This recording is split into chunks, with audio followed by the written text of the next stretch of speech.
Oui, bonsoir et bienvenue à notre programme CHPA Santé. Nous sommes un groupe du corps médical résident en Angleterre et aujourd'hui nous allons parler de la haute pression sanguine et de l'AVC. Tomoni na mikolo lekaki awa avant tout na lekaki awa pona ko présenter bino ko yebisa bino ke tozali corps médical toza formé en Angleterre to banda ko lobela mingi na makambo oyo etangami santé surtout maladi oyo ezali ko attaquer mboka na biso pe communauté na biso. Bon, avant na continuer émission oyo tika na se présenter ngai kombo na ngai ezali mama Claudia Pemba nazali fondatrice ya CHPA awa na kat na Angleterre. Na plateau nazanga mokote nazali na docteur na biso pe GP docteur Pidange Tampa na tiki message à se présenter yemoko voilà. Merci pour l'invitation mama Claudia. Neolobi comme docteur Pidange Tampa. I'm a GP. I've worked in the UK as a doctor for over 10 years. I've worked in the UK as a GP for over 5 years, and I have experience working in A&E, in acute medicine, different settings, palliative care, and yeah, I'm happy that you invited me on the panel today to talk about strokes. Oui, selon les statistiques, l'Organisation mondiale de la santé a que plus de 15 millions d'habitants dans le monde vont souffrir d'un stroke. Ça veut dire que chaque 5 minutes, il y a quelqu'un dans le monde qui a un stroke. Et à UK, il y a à peu près plus de 100 millions d'habitants qui ont un stroke. Donc, on a 15 millions, 5 millions peut-être va récupérer la vie na bango et bazongeli vie normale. 5 millions bakufaka sur place, ceux qui ba sali crise à stroke et 5 millions misusu batikalaka paralysé na ba malade belé na kat na ba hôpital mona liboko sala ka lisusu te ou bien aza toujours na ba soins intensifs na hôpital. Na kala to baraki ko mona stroke ezalaki mingi ko attaquer mingi bikolo ba papa ba mama ba to mikolo si ba koli 50 à 65 ans mata. Mais le lot étrange to comme ko mona stroke ezoko attaquer même na bilenge. Nini go stroke nangaki mnameka moko définir stroke ezali juste manque oxygène na kat na cerveau na biso. Oxygène na biso etambolaka na makila. Alors tant makila ezoko circuler bientôt na kat na cerveau, oxygène ezoko makila ezoko circuler bientôt, oxygène pe ezoko matate. Alors tant oxygène brain na biso ezali ko respirer te, ezali ko kufa. Na minita kaka pamba omoni sel na biso bandi ko kufa. Alors na lingi na comprendre mwa mokie. Yango kaka ndemo te salaka ke bato bakweya to ezara na likambo mosusu docteur yebisa biso mwa mokie. Merci pour mutuna. Ni lobby eza mingi à cause ya manque ya circulation. Mais en général, la médecine to kablangon en deux parties. Donc selon la recherche, à 85% il y a un stroke, à cause du blocage. Voilà. Blocage, en gros, il y a un sorte de belé. Mingi, il y a par rapport il y a accumulation il y a la graisse nakati ya misisa makila tina cerveau donc la misisa il y a neck the carotid arteries ou bien blood vessels le cerveau donc ce qui est comme bloqué côté makila zo kende et kozanga oxygène et puis côté wana ne ukufa voilà pour nous comprendre bien nini tozokoloba to bongisele bino mwa video mokie botala ndenge stroke esalaka na kati ya cerveau ya moto donc soki cerveau na yo ezokozwa oxygène te na normal na biso bato normal organe nyonso tu evivaka na oxygène et oxygène eza transmis na makila et lorsque makila ezokoleka te ezokosala normal circulation na ngote ba sel na yo ezali kokufa et cerveau ezali très fragile soki ezwi makila te na minute ekufaka olongo monaka soki ekufi na partie moko mona mutu azwi stroke ya peut-être miso ezokofunga malisusu te munoko ezoko ekengambo mususu to loboko esali ngambo mususu mais pour nous comprendre yango bien tika to balancer bino mwa video oyo botala et puis voilà tozonga na sima merci. A stroke occurs when the blood flow in part of your brain is blocked. After just a few minutes, the starved brain cells begin to die.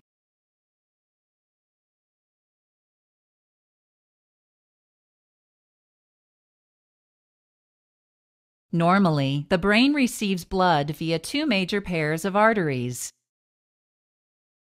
which branch throughout brain tissue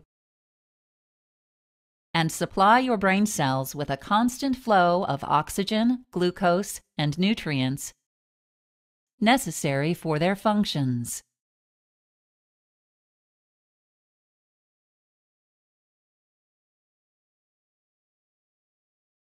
During a hemorrhagic stroke, abnormal bleeding disrupts normal blood flow.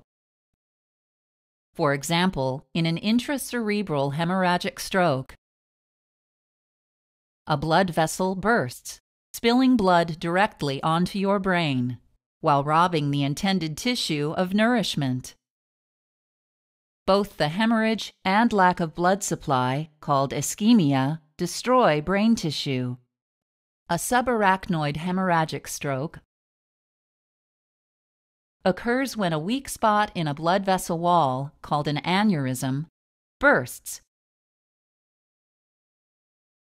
and leaks blood into the tight space between your brain and your skull. The high-pressure bleeding results in serious damage to brain tissue.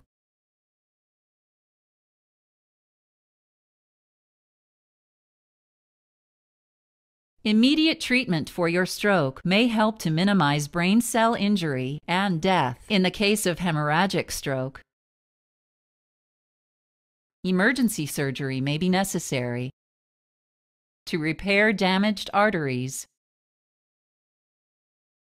or reduce the pressure of the blood on your brain. You may be given medication to help the brain's blood flow return to normal.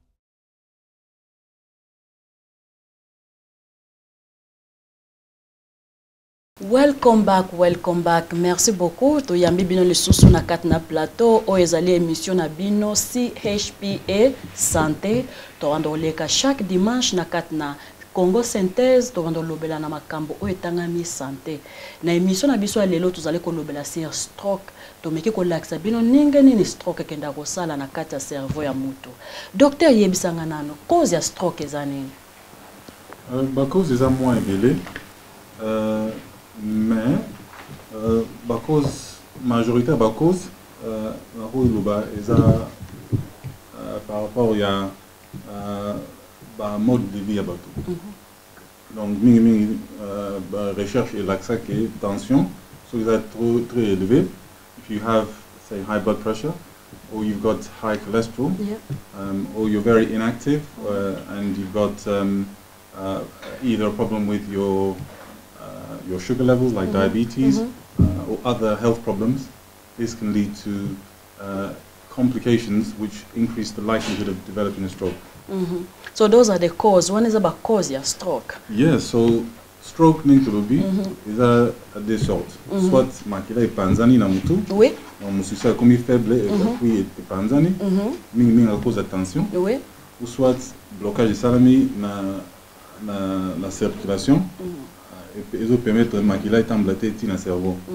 Donc ils dépendre ce qui blocage en ils ont ou bien mouké. Voilà. Et puis côté ni blocage de salami. Voilà. Pour tous les symptômes, les complications, les années. C'est comme ça que par exemple que makila est comme panzana parce que tout le monde a un mingi, moto akei na hôpital, makila panzani, et se manifeste quand ndenge parce que ça ba sorte moi belé stroke et manifeste na nzoto moto. Ce que tu oyo ya makila parce que tu as des sortes ya makila na blocage. Normalement intervention chirurgicale ya onde mutesala ke no et moto azonga mbala moko na bakisi azonga mbala moko mais en attendant wana ni nango oyo ndenge ko toko yeba ke bon bas symptômes na banzi ba tutu ba yebi ba symptômes oyo ba na internet baby fast donc fast lingo ba facial weakness donc elongi eza ya rotengama mo eza ya okita mo eza normal voilà facial weakness we know arm weakness donc ozo matama bote so ba ipsio matama bo mo ozo ko matati mutu vertically toujours assez bon on a cause ya ba chaud de tête du thème on a faiblesse ozo buta na nerf ya cerveau et puis première ya roloba première speech est changé complètement. Au lieu de libre, au lieu normal, au lieu de dans un sens, il va comprendre bien il va comprendre voilà. Donc, trois choses il y a major symptoms ou monaka ou bien manifestation. Mais tu dis que le cerveau est compliqué. Voilà. Et puis makila est partout. Donc, il dépend par rapport à côté ni makila et comme il bloqué ou bien donc panzani pour tous les symptômes aux animes. Voilà. Un peu exemple, mutumoro à cause de la cara personnalité n'a changé. Donc azaki n'est muta calme, bah moro comme il muta kanda kanda, bah tu vas comprendre comment muto a changé bizarre complètement les animes. Donc quand à la stroke. Peut-être stroke à mouké. Mini stroke, oui. Non, mini stroke. Mini stroke, mini stroke, et ils ont normal. Ils ont normal. Avant 24 écoca, éco normal, mais à communiquer, mais full stroke, et ça là que changement éthique libéré là. Côté à cerveau, où ça la fonction et baby libéré là. Comprendre. Donc, Nina Lobby, on a un exemple typique, mais pour nous expliquer comment stroke peut affecter different areas and cause different symptoms. Okay. Mais tolobi sur lifestyle mingi ezo ko cause stroke otangi high blood pressure, otangi cholestérol, mais eloko nini ezo sala ke na moya lelo même na bilenge même na bana bazali la stroke. Comment expliquer? Bon, médecine est compliqué. Ma camboza tellement belé, donc moyen de côté na camboza c'est ça. Mais en bref, tout le bas stroke ninge really 85% est à cause ya manque ya oxygène ou manque ya makila kotambola wana. Ouais. Et ça ba loro oyo tomelaka bakisi na makambo tosalaka oyo ematisaka risque ya stroke biso badocteur totalaka risque eza nini par rapport ya passé ya mutu histoire ya mutu badrogue amelaka bakisi amelaka etu wana nyonso ezoyebisa biso soki ofumaka wana ezomatisa risque soki omela badrogue ezomatisa risque soki omela bakisi mpona pour diminuer chance à vous contraception oui matière risque ce qui peut-être au sein de lifestyle où ils appellent bien donc ma risque est tellement élevé et puis ils ont matin pour environnement peine au tout ça non ils ont matière risque la recherche est salami ils ont pour tout ça la traditional risk factors and non traditional risk factors eza traditional eza biloko lokola ba diabetes ba high blood pressure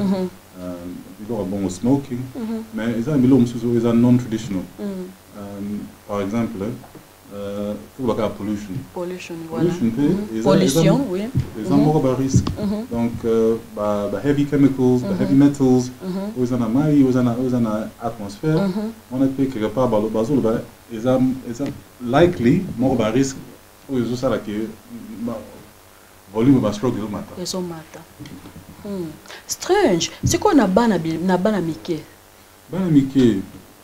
ça dépend bon ba condition pe eza mususu o batu babot marango par exemple ba bengo PFO patent for a man ovale is a hole in the heart okay a hole in the heart is ça que tamantile do tambula eza na chance ya ko créer lokola mbuma mbuma wana eza na facilité ya ko mouver et bimi na circulation et bimi na motema et mati na ba blood vessels na carotid et mati ti na cerveau et ça il blocage comprendre donc ce qui wana te ba condition sous pe eza lokola to be no AV malformation arterial venous malformation donc biso nous temps to bota maga temps to za créer selon ba recherche ça la marca les ba process et ça la que ça et comme blood vessels cerveau c'est formé sur ce qui erreur et ça la mis on a pendant formation wana et ça la que côté moko est formé bien té voilà et côté wana ils ont la chance ya ko ko mbeba donc ko pasuka bien ko mema ko réduire oxygène aux tambula c'est que ba AV malformations wana na biloko isa génétique ça c'est parmi les raisons ça va AVC wana donc moi na robot na ça libère AVC donc ils a rare ils a pena rare mais ils a logo faisable ba condition sous pays lokola amyloidosis donc premier ba protéine ya anormal les os vimbisa misisa ba vasculitis ba condition tellement belé stress pe ezape moko ba facteur pona yo ba mingi ezolo ba marqué stress pe ezali ko bakisa chance ya high blood pressure tant moto comme na stress chance ezali kenan BP na ezoko mata hernios et tant BP ezoko mata ezoko permettre ezoko kende na cerveau ezoko beta et mo système ezoko lemba et tant oza tout le temps stressé tozoko mona ke mingi na bazokufa na yango asali AVC ayebite akena yango parce que azaki na stress mais yebisa biso na baka o tozoko mona siko na communauté na biso na kati na communauté na biso congolaise na Angleterre awa yo zoko mona nini penza ezoko causer stress na kati na communauté na biso to lobeli lifestyle to lobeli stress to lobeli ba condition o tozo botama na yango mais kat na biso to yana ba mboko na ba condition wana te si je me rappelle bien to uta mboko na biso to ya très bien to za bien to za na ba condition moko ya bien mais to komi to komi kombela ba malade moko o biso moko tozo miloba mais na to za la kana yango te siko nini yango penje zo ko créer biloko na kat na communauté na biso congolaise. Merci pour la question est très profonde. La réponse peut être quelque part moins compliquée. Pour le but, surtout dans les lifestyle, on est en manque de major factors. Il y a toujours l'IA, et puis comment toujours vivre. Ça m'a toujours mis là. Surtout l'exa more than 14 units. Voilà. Ils ont recommandé. Ou bien toujours filmer et puis toujours ça là exercice comme il faut. On a les autres matchs à risque.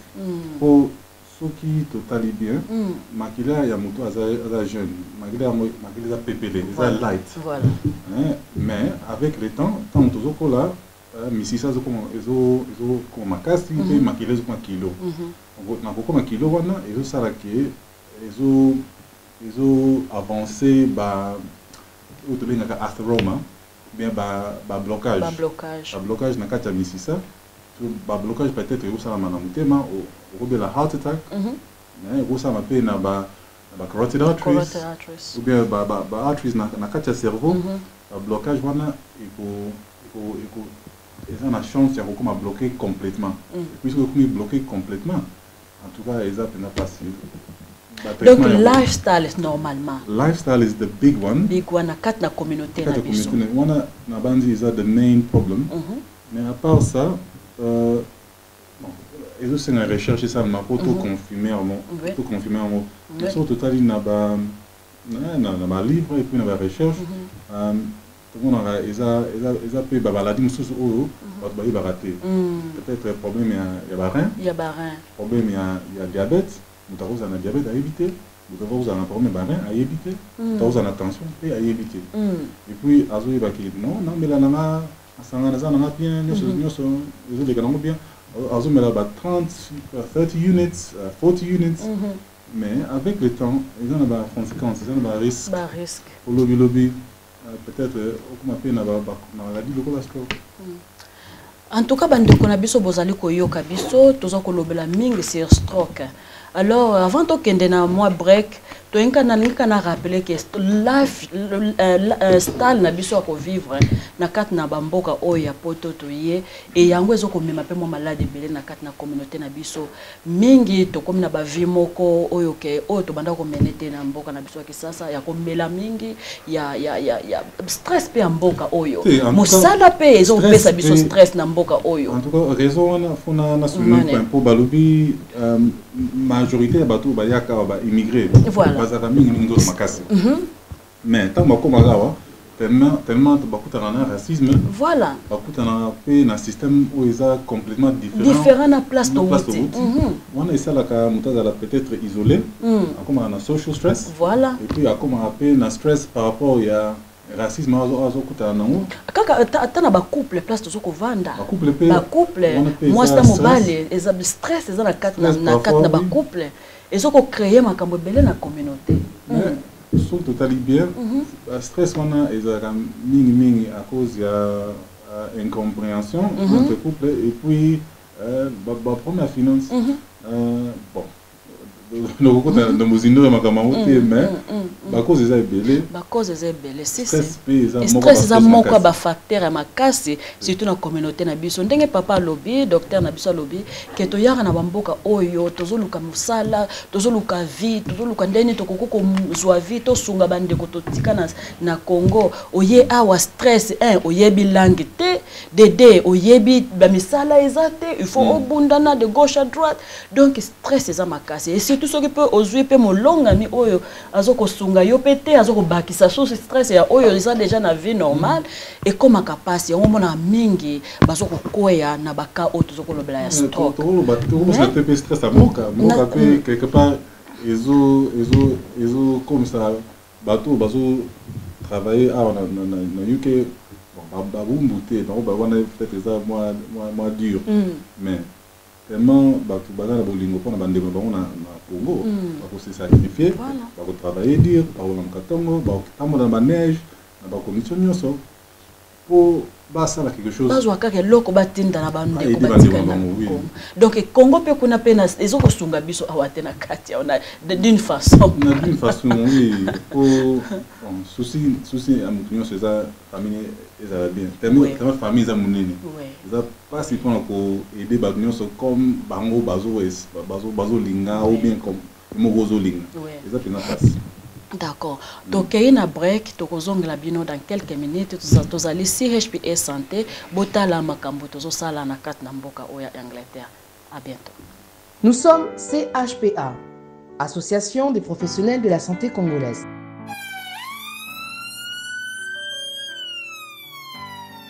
Nous sommes un groupe de Congolais qui s'unissent pour un objectif commun. Notre objectif est de promouvoir la sensibilisation à la santé mentale au sein de notre communauté. Exemple, la dépression, l'anxiété, le stress post-traumatique, la schizophrénie, la démence, les difficultés d'apprentissage, le traumatisme dû aux crimes sur les enfants et les violences conjugales. Nous voulons sensibiliser notre communauté sur ce qui concerne les cancers du poumon, du sein, des intestins, le diabète, la cardiopathie ischémique, l'hypertension, la toxicomanie, les accidents vasculaires cérébraux et épilepsie. Notre but est de promouvoir la santé et le style de vie grâce à une bonne alimentation. Soutirer des fonds pour développer de bons hôpitaux au pays. Changer la livraison des soins et du système sanitaire au Congo, mais aussi établir de bons services de soins pour nos personnes âgées. Création de centres de formation pour nos jeunes futures infirmières. Lutter contre la polio, la tuberculose, le virus Ebola et le paludisme au Congo. Nous voulons aussi sensibiliser à la planification familiale, aux maladies génétiques telles que la drépanocytose, la suffisance humanitaire et beaucoup d'autres causes. Merci de nous soutenir. À très bientôt.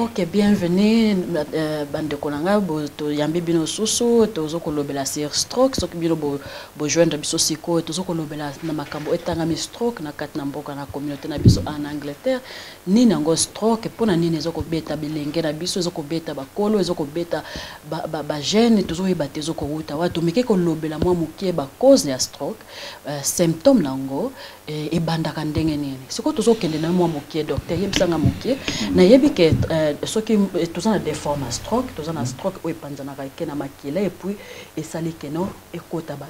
Combien de pourcentage normalement pour moto a bela payer comme a full stroke? Et ça na ba pourcentage moko wana ezalaka lobela biso na bande ko ba yeba.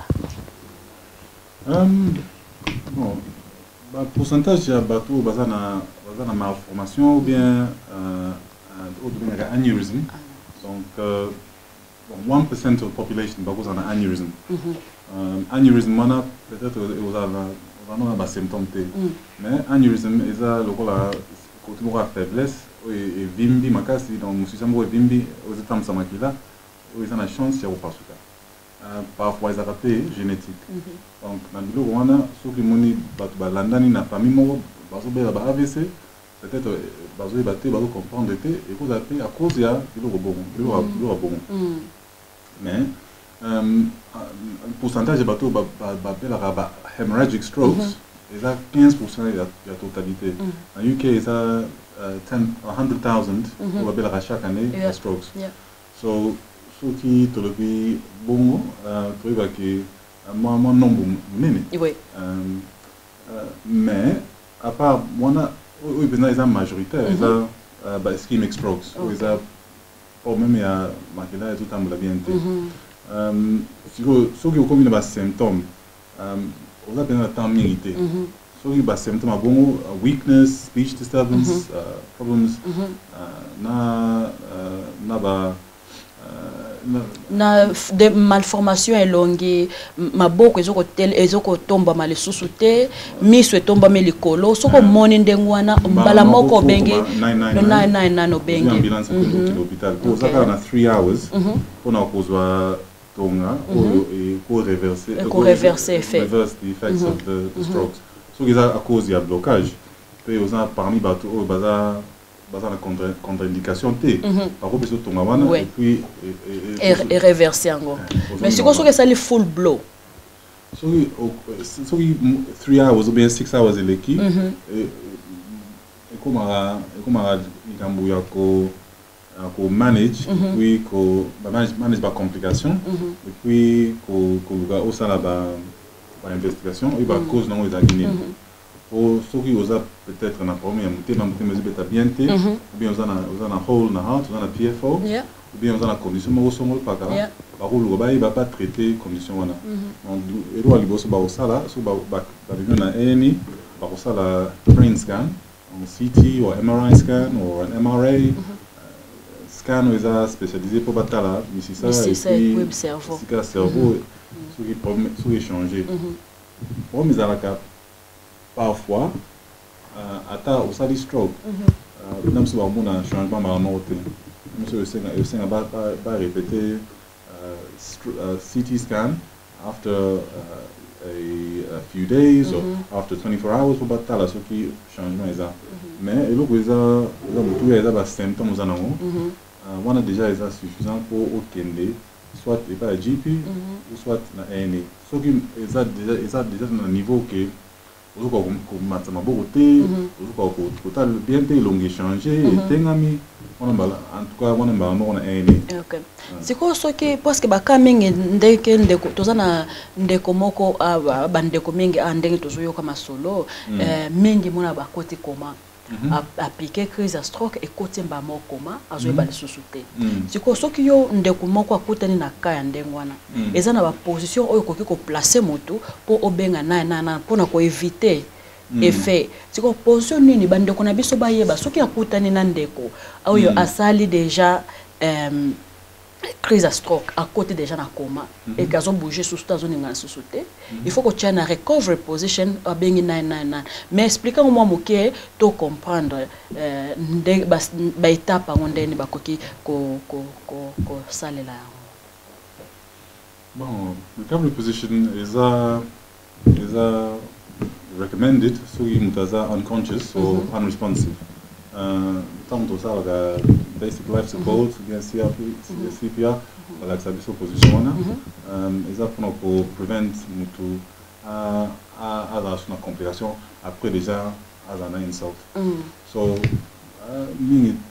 ça peut-être moins difficile oui mais peut-être pour éviter mutu pour éviter mutu kokale breathing système ya pema to tiaka mutu na recovery position oyo biso to na bitende to ko expliquer ngo na bino bo soki to zalaki na dami to na mwa popito ngato yebisa bino position nini oyo yoko kiko tia mutu make sure que mutu na yeza ko temba mama muke circulation na ye otik mutu na ye pour que air kota bien kaza inconscient o tie na position moko oyo azali bien au longoli biloko ezali risque et danger tout autour na ye et pour bengi 999 et en même temps ozoko tala breathing ozoko tala mouvement ya motema donc eza biloko moko amike oyo biso photo yeba soki moto akwei aza inconscient aza na position moko azoko miyeba susu te soko yebisanga docteur soki moto akwei bongo akomi inconscient bongo to bengi 999 tango ba memaka mbala mona hôpital nini basalaka exactement. Oui, et ça, l'hôpital, nous avons toujours la assessment, l'histoire, tout dans la question, la famille ou bien, et puis l'examination, physical examination, la tension, ce qui est élevé, la ce qui a un problème, ce qui peut expliquer pourquoi, à part stroke, c'est une cause de belé.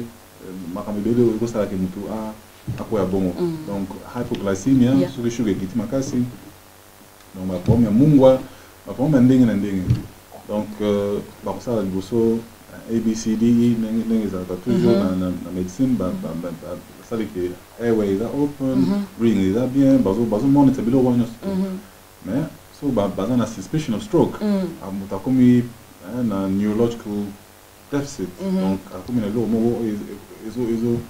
ils suggest stroke la faiblesse côté moko maboko beaucoup ça au matapizo kitate donc bilo on surtout the signs and symptoms it could suggest stroke et puis ba boluka ba sala brain scan après brain scan ba so qui stroke on les a kala bien sika et puis ba ndenge on ça ba kis nini muta stroke oyo bato ba a belle stroke ba qu'est-ce ne ba tchaka ba normalement pour ming to bika ka aspirer mais expliquer biso mo ke ba qu'est-ce nini oyo moto a belle stroke after the recovery ni ndenge ni ba étape ni na ko kolanda pour ezonga le susu parce que chance ezali selon ba statistique ba zoko biso que chance ezali que so ki moto a belle stroke bien a piqué crise à stroke ezana chance mingi e ya le susu pour la deuxième fois mais siko yo ndenge ni to ko yebisa communauté na biso pour éviter les sources parce que c'est la fatale ni to ko sala pour essayer ma société mutu na wana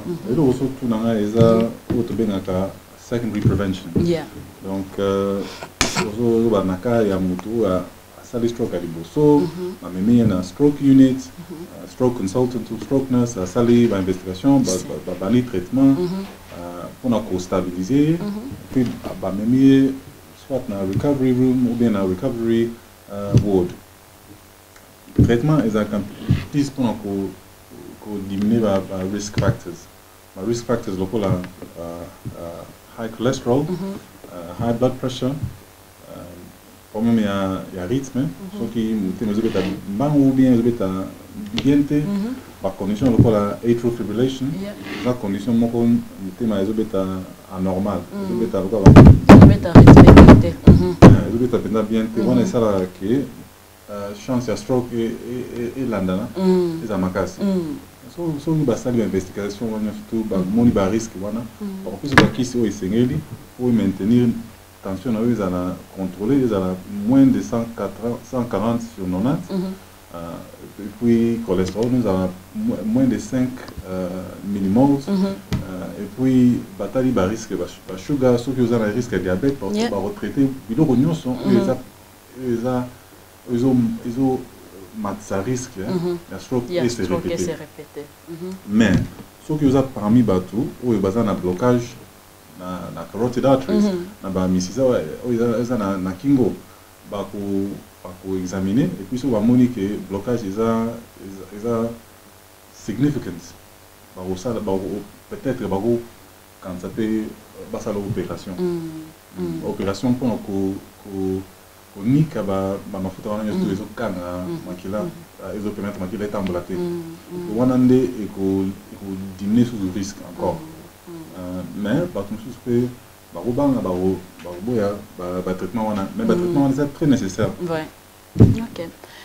Na système à recovery mingi parce que mingi soki outi na baka makas dengwana soit emona appétit zate ba ko refaire yo na dietitian ou bien peut-être ceux qui bazomona que ba mouvement na yo eza vraiment stable te ba ko référer yo na physiothérapie na ba physiothérapeute mais kana no ko expliquer recovery position après ce qu'on a discharge qui est né bat pesa ka bango bazaka mingi na ba kesi ne aspirer na ba kesi ne amlodipine so ko bela attention et quoi eza maladie moko effective na niveau nyonso si on perd de musala on perd de capacité à remuer ça donc essayer na penza o tobengaka multidisciplinary approach donc ba specialist nurses baza ba physiotherapist baza ba occupational therapist baza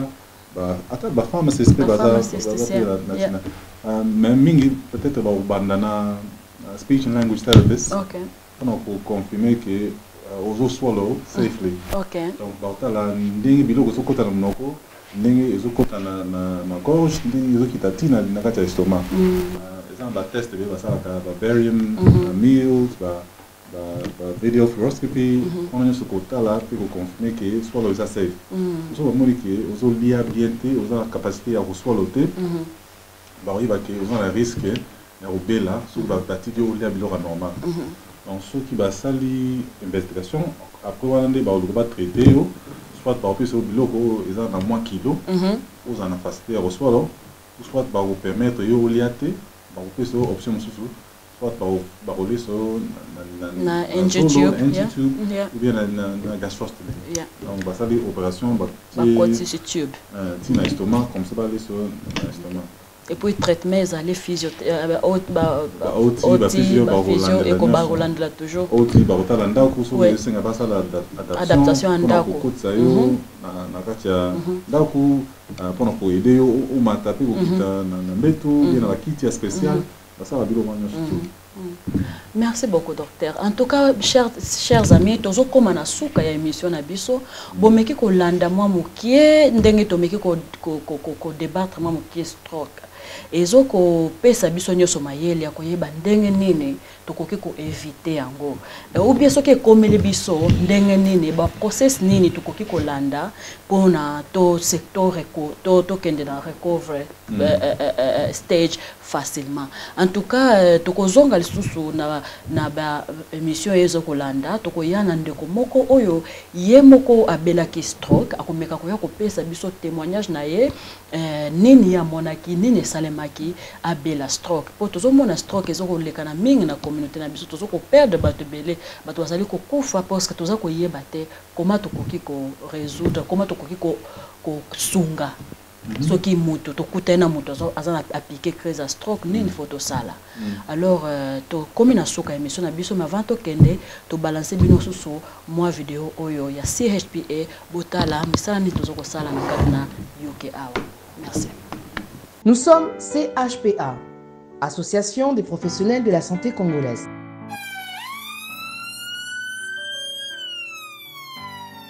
Nous sommes un groupe de Congolais qui s'unissent pour un objectif commun. Notre objectif est de promouvoir la sensibilisation à la santé mentale au sein de notre communauté. Exemple, la dépression, l'anxiété, le stress post-traumatique, la schizophrénie, la démence, les difficultés d'apprentissage, le traumatisme dû aux crimes sur les enfants et les violences conjugales. Nous voulons sensibiliser notre communauté sur ce qui concerne les cancers du poumon, du sein, des intestins, le diabète, la cardiopathie ischémique, l'hypertension, la toxicomanie, les accidents vasculaires cérébraux et épilepsie. Notre but est de promouvoir la santé et le style de vie grâce à une bonne alimentation. Soutirer des fonds pour développer de bons hôpitaux au pays. Changer la livraison des soins et du système sanitaire au Congo, mais aussi établir de bons services de soins pour nos personnes âgées. Création de centres de formation pour nos jeunes futures infirmières. Lutter contre la polio, la tuberculose, le virus Ebola et le paludisme au Congo. Nous voulons aussi sensibiliser à la planification familiale, aux maladies génétiques telles que la drépanocytose, la suffisance humanitaire et beaucoup d'autres causes. Merci de nous soutenir. À très bientôt.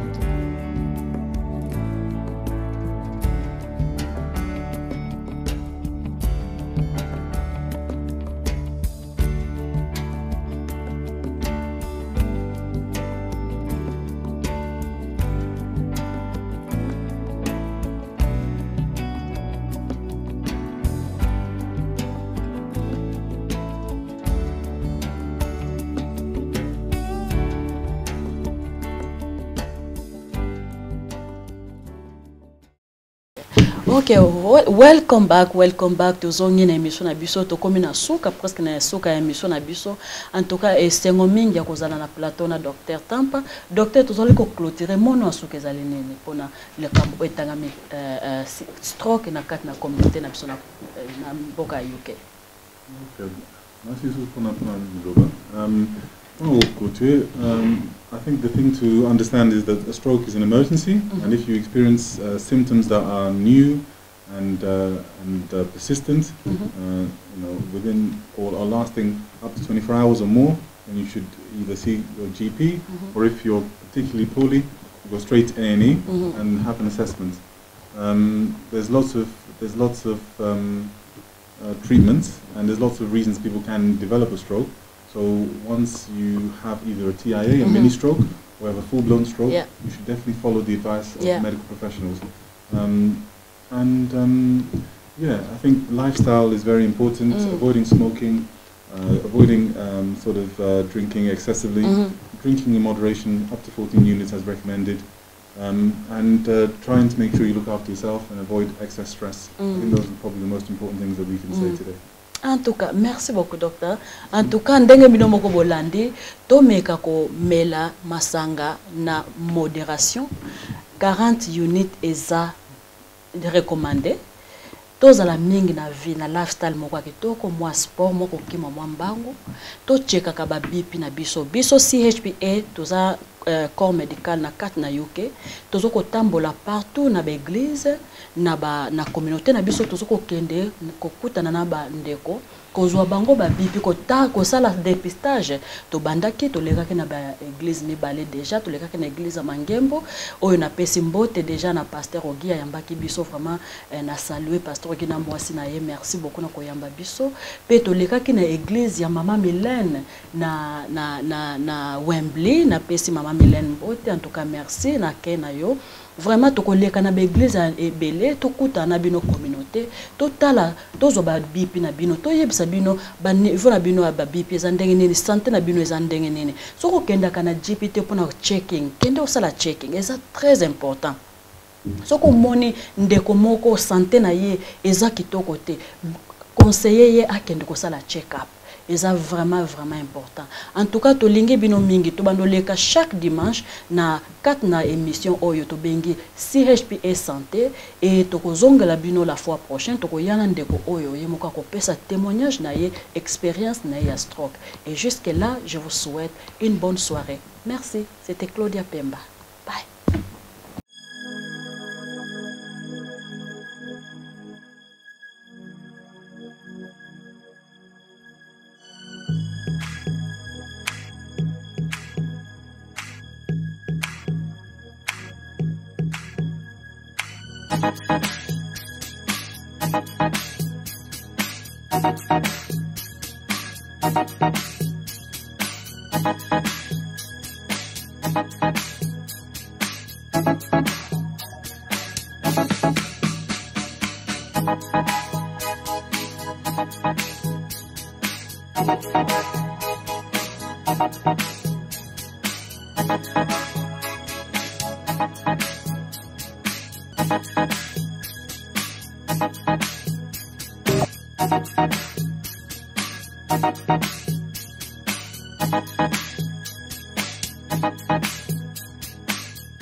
Thank you.